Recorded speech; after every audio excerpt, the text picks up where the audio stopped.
Welcome to Just Koryzma, episode 40. I'm your host, Braden Koryzma, and joining me today is Isaiah Macadam. Hey. How you doing, buddy? Not too bad, man. That's good. Not too bad. Isaiah is an upcoming photographer. Really good. I've seen his work. You'll have to check it out. And he's been going to university for psych and business, which definitely I would imagine helps the photography. So Absolutely kind of going hand in hand. Yeah, absolutely. So we'll start with photography. So how did you get into photography? So I always took pictures when I was younger, Okay. all the time, and I've also been really technical. So one of the things that I used to do sound design, audio engineering, DJing, and all that kind of stuff. I was just a total nerd growing up when it came to computers and all that kind of stuff. Okay. And then with business and psychology, I was I've worked a lot of different jobs, and I was trying to find something on the side that I can kind of apply my different skill sets as far as tech goes, interpersonal skills go, understanding somebody else, and then also the business aspects, something that I could kind of use to practice with all that. And then I've had a lot of interest in photography in the past, right? So yeah. I basically I've always shot photos. If you go into my Instagram as of a year ago, all you see is landscapes with my phone, and that was just kind of I'd be somewhere and something would catch my attention, right? And then I'd just take a picture with that. And then I basically, last summer I was okay, with something I can do to, maybe make some money on the side, be constructive, and apply my skill sets. My dad had a 9 or 10 year old, I think it's almost 10 years old now, DSLR. It was $200, $200 to buy now. You can buy used. One of my buddies, Dion, Richard's buddy or roommate or whatever, sold me a $30 little lens. And basically I just went at it last summer. I just went crazy into it, spent hundreds of hours shooting anything I could, anytime I could, mostly portraits, and then doing a shitload of research onto all the different aspects. And basically, I really fell in love with just how technical you can make it. And then it's kind of nice because there's also the aspect of you can make it as technical as you want. Yeah. But you don't need to. You definitely don't need to. Technically, you can pick up a camera and shoot if I shot right now without changing any of the settings on there, it'd be way overexposed or way underexposed based on how I was shooting last time, and the picture would look probably like shit. But it would work regardless, right? So you can capture something even if you don't necessarily know what you're doing. You can throw it in an auto mode or something like that, right? So, but then if you want to really, really, really structure, control, and create something, you have that freedom, which is fantastic. And then also there's the interpersonal sides. I used to do sales for a while. I worked at Future Shop, worked at Rogers, and I absolutely loved commission, and I loved working with people. And it wasn't just commission for the money, but it was a metric that kind of represented on average how well I was doing, right? So So it kind of showed you're working hard this month, so you're so at 17, I was able to based on how much work I put in, I would see a fairly direct correlation over time. I could see that rise over time, how much money I was making, right? So the better and better and better I got, the more I self-taught and learned different things. I ended up diving into books, just tons and tons of books on anything from understanding a little bit to body language to just pure sales tactics, to communication, all that kind of stuff. But the thing is, what I really enjoyed about it, aside from being able to make some money when I was younger, and that's fine, is basically being able to communicate effectively. Okay. Right? So that was one of the big things. Is I meet somebody. Often, someone goes in, they meet a sales guy, some young 17 or 18-year-old, right, and they have a guard up and who does this guy know, kind of thing, right? So constantly, I'd start off with the kind of the resistance, conflict, whatever you want to call it. For sure. And constantly would just I got to work with that over and over and over again, and build some skill sets to better effectively communicate things, right? So, people might use the term manipulation. I think manipulation is typically a very negative term, but when you're doing sales or something like that, and there's the darker side, and you get a lot of sales associates who they have ulterior motives in the sense that their motives aren't aligned with the customer, right? Okay. But also manipulation is you can kind of view it in the fact that every single time roommates every single time that you try to communicate something, right, you're trying to convey something in a way, you're trying to, I wouldn't say manipulate I guess is a much more harsh term, but it's kind of I guess you can say a cousin of that, communication just in general, right? You have an idea and you're doing what you can to get that idea in somebody else's head. You're trying to convey something, right? So Basically, and I could go on for a long time about all of that, but applying also that kind of skill set to photography was really interesting. Not so much the whole manipulation, whatever, but controlling a situation, like making sure somebody's comfortable in a situation. Like when you're shooting with somebody, working with them and making sure they're comfortable, because it's pretty super key, right? Oh, dude, like this lens, like in your face. I can't imagine that being a comfortable thing. It's like, okay, so be natural now, right? It's like, totally, right? Yeah, it's like this massive eye that's just staring at you. It's a very, very, very, I think, unless you like cameras all the time, which most people don't. Yeah. It's a very, very, very intrusive, uncomfortable thing. That's true. I see what you're saying, though. Yeah. So being able to manage that. Yeah, and like being able to get like your client or customer comfortable is like definitely probably a huge thing that you you need to establish, not necessarily like I guess quicker than you need to, because I mean that and maintain because the thing is that like when you're making a photo, whatever mood or whatever tone, like maybe you want the photo to look a little bit off and uncomfortable. Well, maybe you might want to do that, right? So that's one thing, but typically you don't want to make something a little bit unnerving or off or something like that, right? So let's just say you want a really nice, wholesome, positive looking type photo. And if they're really feeling a bit of discomfort right there, then you want to try to get that out. Totally. Right. So that can really help. And also, if you're meeting somebody for the first time, off Instagram, online kind of thing, being able it's like you're a little hesitant, right? Because you're like, I don't know this person at all. Yeah. Being able to like establish the trust and be like, yo, like I don't have any ulterior motives. I'm very serious about that, kind of thing, and just being able to communicate that. And that kind of all ties into like again with school and everything. Like why I'm doing business and psychology, that's like it's a whole nother thing. I don't know, like a lot of people, what I want to do. I have a lot of interests, I have a lot of passions. But like you don't know which one you want to be more, I guess, direct with? Yeah, there's that aspect as well too. It's like where do I want to put most of my time? I don't quite know like what the end game is, over life and all that kind of stuff. Totally. And I kind of think anyone that thinks that they know exactly what their life is like, partially I envy them, but also I think that they are delusional. And being delusional is fine, right? Delusional in the sense that, or maybe ignorant in the sense that like you can't know what your life is going to be like until you've actually done that thing. So it's like, you come straight out of high school, I'm going to be an engineer, I'm going to be a doctor. It's like, well, you haven't been an engineer, you haven't been a doctor. Even if your parent is an engineer or a doctor, you haven't done that role. Yeah. So you don't know, right? Like, even if you think that you can get part of the way there, you still don't know.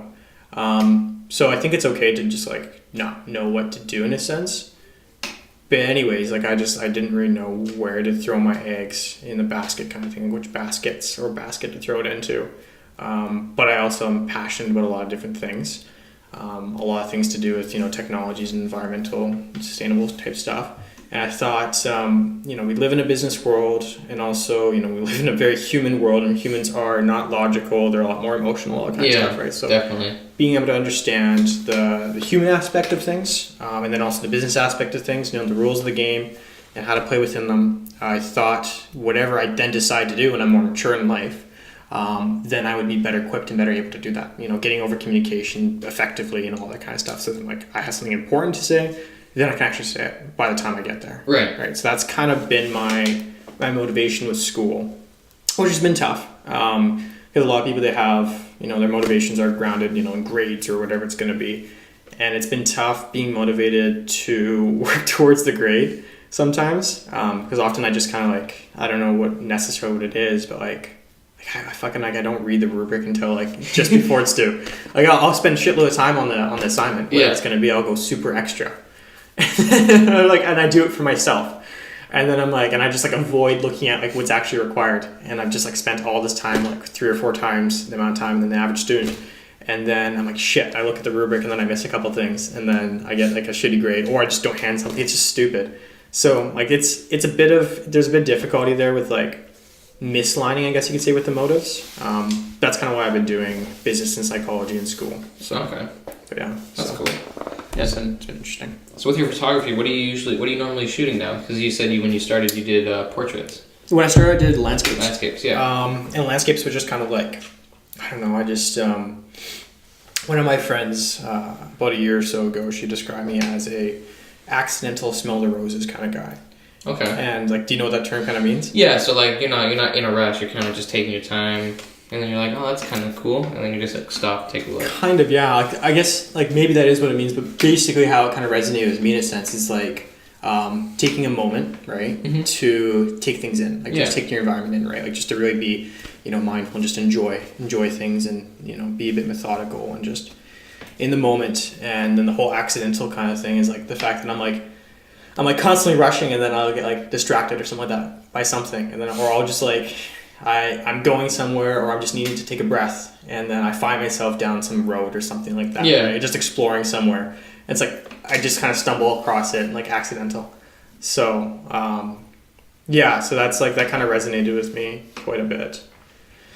And as far as like the photography and like taking pictures and all that kind of stuff goes, so I feel like that's kind of like that was the nature of most of my photos when I was doing it just kind of for myself. And then I moved into the more so portrait stuff. And the portrait stuff, like the more recent stuff, it's been for a few different reasons, like quite a few different reasons.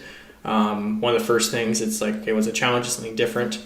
Honestly, like I think it's easier to monetize pictures of people, right? Like, so if I'm trying to, like, I would like to do a lot more landscapes again in the future, but like, taking a picture of, I was joking with my roommate the other day, it's like, take a picture of a tree. It's like, you can't expect a tree to pay for the picture. Yeah, it's like, totally, right? It's like, here you go, kind of thing. Here's like 3 leaves from my branch. Yeah, exactly. Like, it's like, yeah, thanks. Like, man, I can totally feed myself with these 3 leaves and pay for my equipment. Like, totally, right? So, but yeah, no, I get that. I mean, to make it sustainable, right? Yeah. So I just was trying to think of like, what's a good constructive way to, again, have a side business, make it sustainable. And I thought the barrier to entry with focusing on portraits was a bit lower in that sense. Okay. But then, like in a creative sense also, like I did want to move into some, maybe not just like portrait photography, but like, landscapes with people and stuff like that. Because I find that like having a person, like, we connect to other people, and you look at somebody and it resonates with you in a certain way. So I felt that a lot of my landscape photos, they were just kind of empty in a sense without somebody. But having, maybe somebody in there, like there might be a little bit more to it. Right, so that was kind of like my first kind of motivations for going into the portraiture. Okay. And then there's just so many more dynamics, man, like the light and everything. Like you just think of so many more things to get into. It's crazy. And then there's also the psychological aspects, right? So then it was like the difference between doing landscapes, applying my skill set with the landscapes versus applying my skill set that I've already been working on for the last few years. With portraits, it takes advantage of a lot more of my skill sets, right? Right. Yeah, because you're able to kind of like analyze the situation and just kind of work with aspects. Yeah. Yeah, okay, that's very cool. Yeah. So like, obviously, you've upgraded your camera. I did, yeah. So like, how did you know it was the right camera for you? Shitload of research. so much, man. Yeah, you must have spent like hours and hours. Yeah, and then it's kind of one of those funny things that it's like, anything at that level would have been fine. It's like, I still spend so much time like, my roommate looks at me crazy how I will sit down and I'm like always watching tech videos. Always watching tech videos. Like, dude, you just bought your phone, now you're looking at other ones. I'm like, yeah, I always do that. Like you gotta keep updated. Yeah, no, it's one of my, I get a kick out of it. Some people watch TV shows, they watch Game of Thrones, all that kind of stuff. Yeah. I was, on a Friday night, we'll be watching tech videos. But I mean, like, if anything, you're learning, right? Yeah. Like, you're not just consuming, like, a TV show where you're like, oh, you get, like, the half hour of, like, enjoyment, or, like, just, like, sitting there, you're actually like, okay, so this phone has this type of specs, this is my phone, I like this one, but this one's got this. So then it's like, you're mapping out what you want next. Yeah. Like, yeah, like, I don't know, like, I like to kind of be like, and also like you're updating the game though, because then it's like, oh, I see you have this. Yeah, how do you like these features? People be like, I didn't even know it had these features. Yeah, and then they're like, wow, he's a nerd. I don't care. No, like it's definitely not the most sexiest thing to bring up at a party. That's for sure. It's like, oh, you got an iPhone XS Max? Wow, man! Like all these different stats, and then she walks away. It's like, okay, I'm gonna go just whatever. Go back. Go fuck myself. But actually, though, like I enjoy looking into things. Like I'm very functional. I guess a lot of my motives right now are very functional. Yeah. And I like to convince myself and think that that me looking into it's all going to have some kind of I'm sure it'll have some benefit. Yeah, some kind of benefit as it becomes obsolete. It's like whatever. I just I don't know. Maybe in 20 years from now, I'll be like some kind of historian on the first mobile smartphones. That's right. Just like this encyclopedia of useless information. But yeah, it's good. Like that's typically like how I eat and everything. It's very functional. All that kind of stuff. Everything is. I try to keep things quick and functional. For sure. And like that, I feel like I'm getting something out of it. However, though, like even fiction, though, like fiction's good too. Like I go through a lot of books. Okay. A lot of books. I used to go through a lot more than I do now. And usually they're audiobooks, like a lot. Makes sense though, because then you can do other things while you're listening to them. Which right out of my mouth. Yeah. 100%, right? So it's like listening to a podcast, right? Yeah. My parents live in the Cowichan Valley, North Cowichan, and there's like this like nice trail / road right past by their house. Okay. And I would do the exact same route every single day, like a couple times a day. I would go for runs and walks. And the reason why I did that is because purposely because I wouldn't say it became mundane, but there wasn't as much nuance about it. So I was able to the only nuance that I was experiencing, aside from the little changes, was what I was listening to. Okay. So I'd be able to be constructive, healthy, all of that, and then also take in information, right? Okay. And just like look at constructive things. For sure. But like now, I've gotten a bit more appreciation for fiction again, because fiction, like I guess it's kind of like I don't know, I'm trying to think of a good analogy for like something insightful. I don't know, like how it's like just kind of gets you to just kind of think about things and in a more creative sense, but also like the whole psych thing, like there's a lot of research around like how we take information in and like how we learn best. For sure. And one of the best ways that humans learn is to stories. So I will often look for fictional books that convey things, whatever it is, that I, some kind of non-fictional thing that I really, really, really want to kind of take on in a fictional story. Right. So over the summer, or it was in September, like super classic book. It was a 3-hour listen, I think, and most people could probably get through it in 2 hours or something like that. But Ernest Hemingway, Old Man and the Sea. Have you heard that before? No. So that book is super good. I like books. In content and things like that have something to do with like They provide kind of value.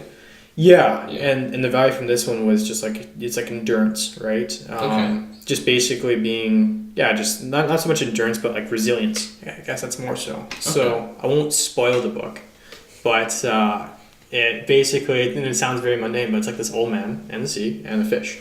And it's like, whoa, like how do you make an entire book out of that? And it's like, I don't know how long ago it was written, but a long ass time ago. But like that's, I guess, like on a surface level, that's the things that are going on. But like in these different events, it's all about this, all about that kind of resilience kind of thing.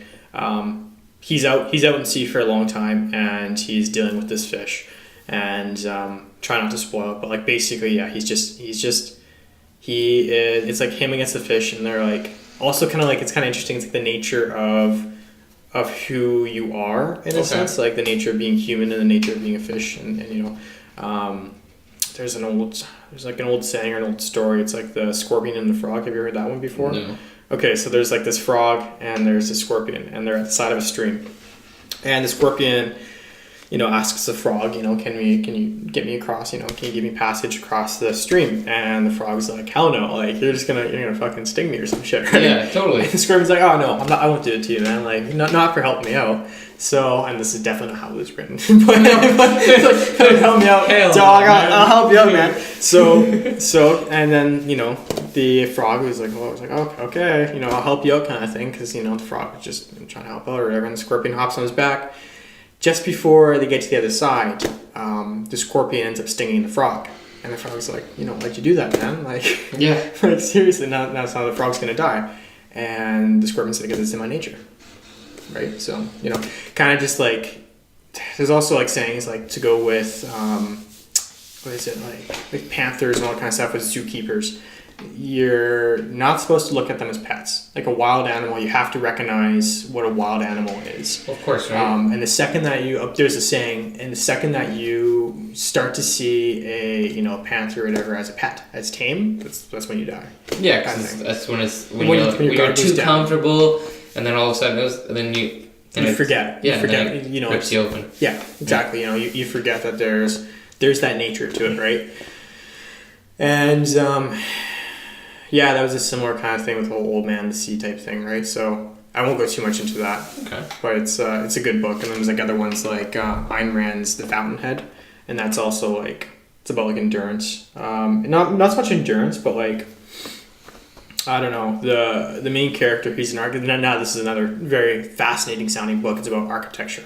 It's not actually about architecture, but like the main character, he's an architect. Okay. And then like one of the other, so that's Howard Rourke, and then there's Ellsworth Toohey, and Ellsworth Toohey is like a critic or whatever, right? And there's a whole bunch of other characters and all that kind of stuff. But like, regardless of, it's a book about like individualism in a sense, where it's like doing the thing for you rather than doing the thing for other people. Right. Okay. And kind of the author's perspective on things, and she goes to a bit of an extreme, but basically living for other people, it's like it's a cancerous type thing. Like there's a quote, and I forget how it goes, but it's like the most difficult thing to do is to live for yourself or something like that. Or like if I said I love you, like would you even know what it meant? Right. I have to pull this up later. But basically it's like, to be able to say I love you, you have to be able to understand I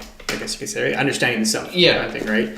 And doing things for yourself. Because if you're living for somebody else, like you don't really exist in a sense. Totally. Right? So if you're constantly living to appease other people, and it's a fascinating book. It's a really fascinating. It's good. It's good. It's a 30-hour listen. So it's a beast. It's about 700 or 800 page book. Okay, that's not too bad. About architecture. Worth it. So Isaiah, this is the part of the show called the motivational moment. Okay. So where I'll ask you to describe your passion in 5 words or less. So okay. What do you got? So the 5 words or less. Yeah. So I'll preface it and I'll say try at the beginning of it. Okay. Or try to be, but at the 5, like it's gonna be 4 words. Authentic with yourself. Authentic with yourself. It's okay with authentic with yourself. That's just syllables. 4 words. Oh wow! Wait, what? Because isn't yourself one word? Wow. Okay. Yeah. Why? Don't enough sleep, man. Yeah. Language. I don't know English. Yeah. What is that? English? Yeah. Okay. Yeah. So authentic with yourself. That's 3 words. Okay. Yeah. So try to be. So it's okay if it's 6. Like it's okay. So try whatever. to be authentic with yourself. Okay. Yeah. Right, cool. Something along in syllables or something. But yeah. So then Okay. So then why'd you choose those? So kind of like with the whole photography stuff and with a lot of things, as far as being like self-satisfaction, I think there's a big difference between people that are genuinely doing the things that they want to do versus doing it for some other kind of ulterior motive for sure. Or something like that, right? And if you identify like, if you want to be batshit crazy, whatever, you can be batshit crazy or not. But not pretend that you're trying to do something else. So like, if you pretend that you're a virtuous person, anyways, that's another topic. But if you pretend that you're a virtuous person, you're saying that like, I believe in this and I believe in this, and you're doing it not for that virtuous thing, for the principle of that, but rather for identity of some group, some kind of noble group or something like that. Right. If that's the actual authentic motivation. Or it's like some kind of to kind of be self-validated, like you're doing it to fill a void of self-validation. That's kind of what I mean, right? So understanding and recognizing, and being being okay with your flaws and all that kind of stuff, being forgiving, I guess you could say. Just like comfortable with yourself type thing. Yeah, and by saying that, I don't mean that you have to excuse it, because if you're a messed up person, then you're a messed up person and you recognize that, right? Right. It's like not saying that that's okay, because if you're hurting people, it's definitely not okay. Right. But if you recognize these impulses and stuff like that, and not bury them and kind of pretend it's something else, like I'm this virtuous person but not having these negative impulses. Right. And you're pretending that you don't have these negative impulses. However, you could be a virtuous person and have negative impulses, but recognizing, being authentic with yourself, it's a very personal thing. Totally. Recognizing that's a thing about you, right? And I think if you're not in that way, it just erodes at you over time. That's kind of that. So that's really cool. So yeah, like I mean, that makes make sense. sense. Yeah, definitely. Like I mean, it's better like if you're not authentic with yourself, who are you gonna be authentic? You can't really be authentic with anybody. Well, end of the day, it's you, right? Well, Like you'll be on your deathbed, and Yeah. there's a lot of different perspectives of afterlife and all that kind of stuff. But let's just say there isn't an afterlife, and actually another kind of an interesting, somewhat controversial, but I'm totally okay with talking about this. Like, there's certain things you gotta be careful with doing things that are going to be going online. But this is something I think I feel enough. Like I think it's safe enough. So with religion, like I was raised Catholic. I don't identify as being religious, and that's something else on the side. But the individuals that, in the same fashion, they'll say that they're virtuous or something like that. But they're doing it for some other reason. So right. with religion, one thing that I think is unfortunate with some people, like I have a huge amount of respect for people that that are wanting to believe in something. Absolutely. I mean, you only have one life. YOLO. You have to pick what's how you want to live. If you want to believe in something that makes you comfortable, for that matter, absolutely, that's okay. Yeah, that's totally. like who am I to say anything about that? Just this, like, where I kind of see a bit of an issue, though, again, to do with the whole authenticity thing, is when somebody, they do things because they feel that they're being watched or judged, and not because they're doing the thing because they, want to do it. I say you're a nice guy. I say you're a good guy because I want you to like me, rather than that's genuinely like what I want you to, or I want other people to think highly of me, rather than that's actually what I want to do. I think the far more powerful, far more sustainable, far more virtuous, whatever, good thing to do is to do those things because you are wanting to do it, irrespective of what the hell somebody else thinks. Yeah. And I think that's like, I think as a rule of thumb, to have some kind, and this is where I respect religion a lot, is like I think a lot of the values in a lot of religions are just really wholesome and good about helping people and all that kind of stuff. But there's a lot of people, I think, that kind of lose sight of those things, and they like to identify as being as of this religion. And they act as if they're they tell everybody how they just did this food run, or they just did this, they helped out that, right? And they tell, you can tell based on what they decide to talk about, that they're doing it not because they actually genuinely want to help somebody else out, but because they want to be recognized as a person that helps people out. Yeah, I see. That all kind of ties back. Yeah. So, okay. Cool. That makes sense. Yeah. Totally. Cool. So coming back to photography.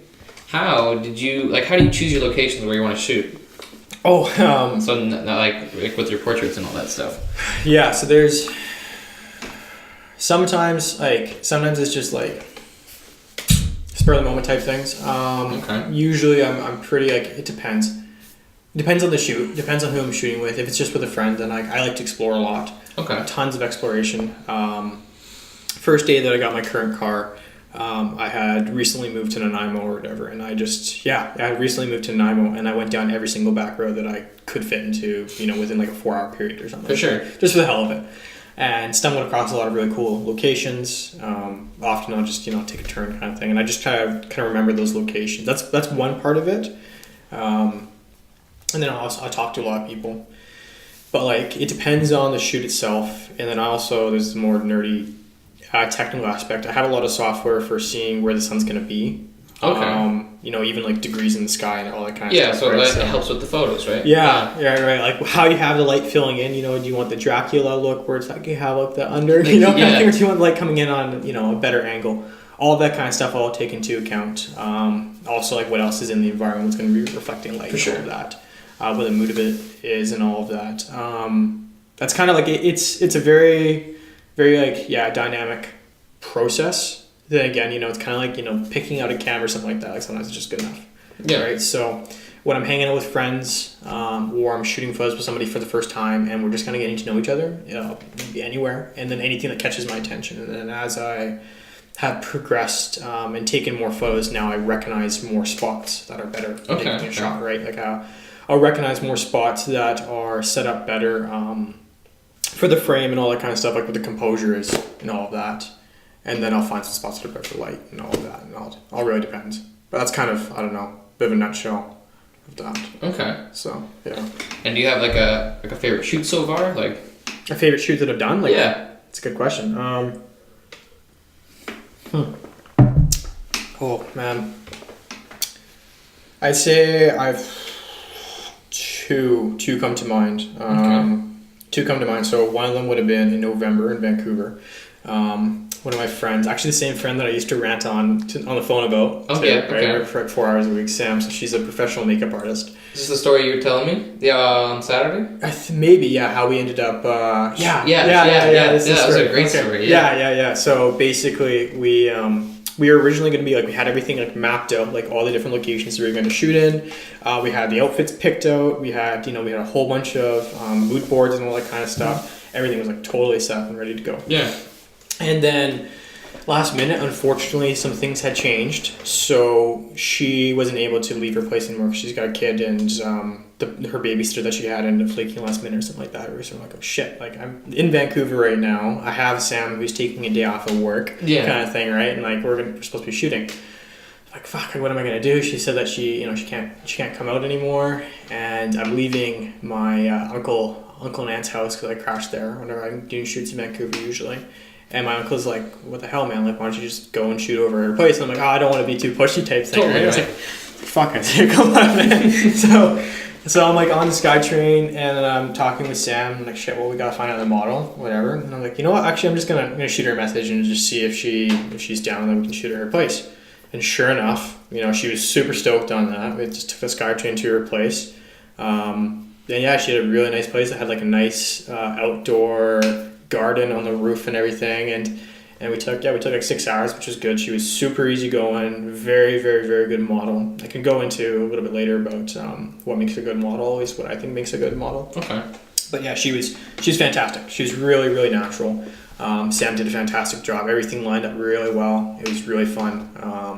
That was probably one of my first more serious shoots where everything was really planned out, so I was a bit nervous, and it just, again, one of those things where you kind of like expect that like people are gonna like start judging you once you walk in. They're gonna like, oh, you don't know this or you don't know that or something, right? And she, super easy going. Nice. Like just like tons of respect both ways. Good. It worked out really well. That's really good. Got some good shots, and then the other one was, I'd say, probably one of my most recent shoots that was really planned.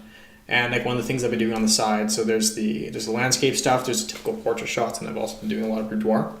Boudoir is a lot more complicated too, right? So, and a lot more like, it's different in the sense that like kind of what we were talking about before with your schedule with trying to have these podcasts. Yeah. The kinds of people that you want to have on your podcast, right? You can have either 52 people or whatever, like 52 people a year, like 52 weeks in a year and all of that, where it's like, you're kind of just casting the net super wide. Totally. And like you have anybody on the show. Or you have people that are a little bit more, they have a bit more of a story to tell or something like that, or just something else about them, right? What you're doing is you're narrowing down. So instead of having 52, maybe I have like 45 or 40 or like whatever, right? But I mean, it sucks that they're less frequent, but I'm providing more valuable content, which in the long run is better because people would rather get more valuable content than just consistent. I mean, like, not that the consistency is bad, but I'm sure that people would rather see something they can actually take away from it than just like another episode type thing. Yeah, and then there's the hybrid or whatever. I kind of like the way I've kind of seen my progression as far as like who I'm shooting with and all of that is like at first like I would shoot with anybody, and anybody in the sense that you can have zero skill, zero interest in it, all of that kind of stuff. And because it's just, I just needed people to shoot with, like anybody and everybody, not a knock on them, but some people just, purely just aren't interested in it. So it was like literally just like dragging my roommate out who hates cameras. He's comfortable now. Like he's very comfortable. Oh yeah, because you're like, you're going to get comfortable. Yeah. Every single test shot, it's like, hey Brandon, what's happening? Just like, fuck. Again. So like, that's how I started out. And then I did it more and more and more. I got a reputation kind of thing. Absolutely. And then, more and more people that wanted to work with me. It kind of went beyond this threshold, I guess you could say, where there's more people that wanted to work with me than I had time for. Totally. With having the super wide net. So I narrowed it a bit because now there's more people, right? So that's something you can also do with your show too, right? Is that like once you fill the 52 weeks in the year kind of thing, then once you're able to stay at a consistent rate where you have, the next 4 weeks booked off, then you can, look at being a bit more restrained with what you're going to do. And then the more of a following you get, sooner or later, every single one of those people are going to be, they're going to be unique and different in different ways and very, whatever it's going to be. Like they're going to be very passionate about something or whatever it's going to be, right? And very interested in doing a podcast. So same kind of thing with the whole photography stuff, just kind of looping back here with the boudoir and all of that, right? So landscapes, literally I just I can go park my car anywhere. And it's like, definitely, right? Now it's going to be like, no, I don't want to be photo taken of me today. Like, it's not going to be like that, right? Totally. Take a picture anytime at all. Trees don't care. And then, you know, you start shooting with people. Now I can do that. And then the boudoir is kind of like another thing where it's like, it's a bit of a smaller filter, and trying to get people that are, you know, more comfortable around the camera and all that kind of stuff. Everything just becomes more complicated. For sure. I love the complexities. I love being able to, you know, manage and work with, you know, the comfort zones and all that kind of stuff, right? It's also got an interesting appeal too, and there's the art aspect of it. So my second favorite shoot, I would say, or my other top favorite shoot, I guess you could say, was one of the ones I did most recently, and I did that at my place, which was pretty sweet. I had my roommates gone for 2 weeks. Oh, yeah, so I had the entire place to myself. For sure. Right, so her and her boyfriend came over. Her boyfriend was super chill. It was an awesome experience to have him around. It gives her that comfort, right? Yeah, exactly. But you also, like, you don't, from my perspective, it was really valuable because you don't know. Like, most of the boudoir shoots I've done with have been one-on-one with girls kind of thing, right? Which is fine. It's worked out completely fine, but you never know, like, when it's gonna be someone that's gonna be very uncomfortable or whatever, right? And just to be able to deal with those different situations and be able to have, you know, the boyfriend come and like not affect her comfort, because there's also the factor of like, so yeah, you could say that she's gonna be more comfortable if anything, like, okay, you're doing a, you know, some kind of position, like, does she want to do that position right in front of her boyfriend? Right. She might feel, you know, self-conscious when her boyfriend's sitting on the side watching her. So it's a good dynamic to work with. I'm happy to have anybody that's not going to impact the model too much. But then again, it's also a good learning experience for them. And also it depends on it, whether I'm doing a professional paid shoot. If it's a professional paid boudoir shoot, it's going to be different than, you know, just kind of like just hanging out kind of thing. For sure. Things. Yeah. But the guy was awesome. It was like, he was super chill, and he was my assistant, and it was nice. That's my first time having a real assistant, right? That's really cool. Yeah, he would hold the lights off to the side. Oh, perfect. We did some neon paint. I was like, okay, well, you can just do all the neon paint on her, man. So I was like, right on. So it was good. It was really cool. Yeah, so that was my other favorite shoot, I'd say. Okay. So, yeah. That's really cool. So then, yeah, very quickly, what do you find, like you were saying, you go into briefly, like, what do you find like a good model is? Obviously, easygoing would probably help. I'd say, so there's like the most ideal model for me, I would say, is somebody that, again, is going to be comfortable on all kind of stuff. It's comfortable around a camera. So somebody that hasn't been in front of camera and like is not as, it's kind of difficult to use the term good, but like an ideal model, I guess you could say, whatever. Right. Because I don't want to like. You're not trying to. Like, one person's better than another, because it's not like that. It's very different, right? For sure, and everyone like feels it's. I guess each person takes each situation very differently, right? So. Yeah, and then there is. Because like good is a very subjective thing. I guess that's like saying normal. Yeah. Whichever, right? Like the thing is that like maybe I want to create a picture that's going to come across as more authentic. Like it's a real authentic person type thing. Right. Then I might not want to have a good model for that, right? Because I don't want them to be as comfortable. I want them to be, you know, very, very, very honest picture of them. So it must just depend on the shoot then. Yeah, but like the most. When I say good model, basically what I kind of think of, what I mean is somebody that is able to follow direction and really into it, like really engaged, really into it. It's something like passionate about. Yeah, and then they also they understand the creative sense, and the thing is that we're able to work collaboratively, in the sense that we like drive off each other. I suggest that she moves something, she moves that thing, and she kind of goes with it, versus somebody that doesn't have a lot of experience. I tell them to move something, and they're frozen there until I tell them to do something else, right? And then and if I don't tell them to breathe, then they stop breathing, right? So it's like totally, and they don't quite get it. You know, they're uncomfortable, they're nervous, which, you know, we're human, and that would be the difference. So it's like I have like half an hour or whatever to shoot with somebody. The person that I'm gonna have to tell them every single little thing, it's going to take up a lot of time. Just to get to guide them type thing? Yeah, I can pull out of the whole process. I can pull out of like just like how natural the shot looks. And then also on my camera, it's like freaking information overload, man. Like all the different factors there. And then there's also the light, and there's the composure. Totally. I overload myself with that stuff. So like the more I can have the kind of work taken off of me in that sense, where I can just give a few different cues here and there. Yeah. And they work with it, the better. That's fair. So that's cool. Well, Isaiah, I just wanted to thank you for coming on the show, man. Awesome, man. That's awesome. Yeah. Where can the people find you? Okay, so Instagram is just my first and my last name. Pretty much everything's my first and my last name. So. It'll definitely be below him, so don't worry. And I'll link in I'll put like a link in the description or something. Do you have like a website or anything? Not currently. I'm working on one. Okay, not currently. Perfect. So yeah. Cool. Yeah. Don't forget you can if you like the video, hit that subscribe button. Watch all the other videos. You can find me at Just Koryzma on basically everything except for Snapchat. Braden K007. And thanks. We'll see you guys next time. Awesome. Thanks, guys.